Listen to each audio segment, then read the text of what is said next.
வணக்க மக்களை, நான் தான் ஜாக்சன். இந்த வீடியோல நம்ம ஆர்பிஐயோட மானிட்டரி பாலிசியில ஒரு டூலான சிஆர்ஆர் அப்படின்றத பத்தி தான் பார்க்க போறோம். ஸோ மானிட்டரி பாலிசினாலே உங்களுக்கு தெரியும், டு கண்ட்ரோல் த இன்ஃப்ளேஷனை கண்ட்ரோல் பண்றதுக்கு ஆர்பிஐ யூஸ் பண்ணக்கூடிய ஒரு டூல் தான் இந்த மானிட்டரி பாலிசி. அந்த டூல்ல வர சிஆர்ஆர் அப்படின்றதான் இன்னைக்கு அந்த மானிட்டரி பாலிசி டூல் தான் என்னன்னு பார்க்க போறோம். அதுக்கு முன்னாடி உங்களுக்கு நம்ம ராயல் பாஸ் தேவை, நீங்கள் பிகினராக இருக்கீங்க, ஃப்ரெஷராக இருக்கீங்க, பர்ச்சேஸ் பண்ணி நல்ல பேங்க் எக்ஸாம் கிளியர் பண்ணுறதுக்கு ப்ரிப்பேர் பண்ணுறதுக்கான ஒரு பேக்கேஜ் தான் Royal pass.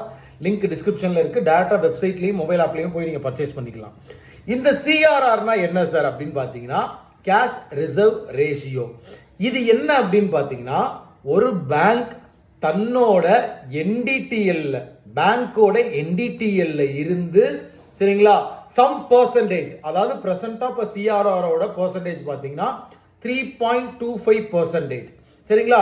So some percentage பார்த்தீங்கன்னா கேஷா எடுத்து ஆர்பிஐல கொடுத்து வைக்கிறது. அதாவது ஆர்பிஐட்ட ஒரு 3.25% கேஷை பேங்க் கொடுத்து வைக்கிறது, சரிங்களா, ரிசர்வ் பண்ணி வைக்கிறது.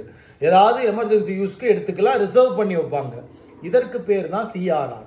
சிஆர்ஆர் எதுக்கு சார் பண்றாங்க அப்படின்னு பார்த்தீங்கன்னா, டு ரெகுலேட் மணி சப்ளை, அத மாதிரி இன்ஃப்ளேஷனை கண்ட்ரோல் பண்றதுக்கு, லிக்விடிட்டி மேனேஜ்மெண்ட்டுக்கு, இப்படி இதுக்காக தான் சிஆர்ஆர். அதாவது பேங்க் தன்னோட பேங்க்ல உள்ள என்டிடிஎல் பத்தி நான் ப்ரீவியஸா பேங்கிங் ஷார்ட்ஸ்ல எடுத்திருக்கேன்.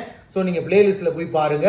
ஸோ அந்த என்டிடிஎல்ல இருந்து அந்த 3.25% பேங்க்கிட்ட ரிசர்வ் பண்ணி வைக்கணும் அந்த அமௌண்ட்டை, சரிங்களா. அந்த அமௌண்ட்டுக்கு வட்டி விகிதம் கொடுப்பான், சரிங்களா. ஸோ வட்டி கிடையாது, சிஆர்ஆருக்கு வட்டி கிடையாது. வட்டி விகிதம் கொடுப்பான்ட்டு சொல்லிட்டேன் பாருங்க. வட்டி விகிதம் கிடையாது.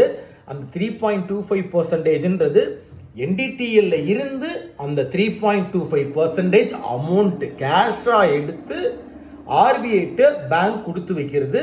இதுக்கு எந்த வட்டியும் ஆர்பிஐ தரமாட்டான், நோ இன்ட்ரெஸ்ட், சரிங்களா. ஸோ சிஆர்ஆர் மினிமம் ஒரு பர்சன்டேஜ் இருக்கும், மேக்சிமம் ஒரு பர்சன்டேஜ் இருக்கும். அது என்ன அப்படின்னு சொல்லி நீங்க கமெண்ட் பாக்ஸ்ல கமெண்ட் பண்ணுங்க. பட் பிரசன்டா இருக்க பர்சன்டேஜ் 3.25%.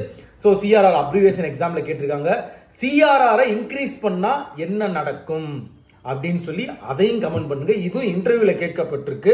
உங்களது விட உங்கள் ஜாக்சன் 10.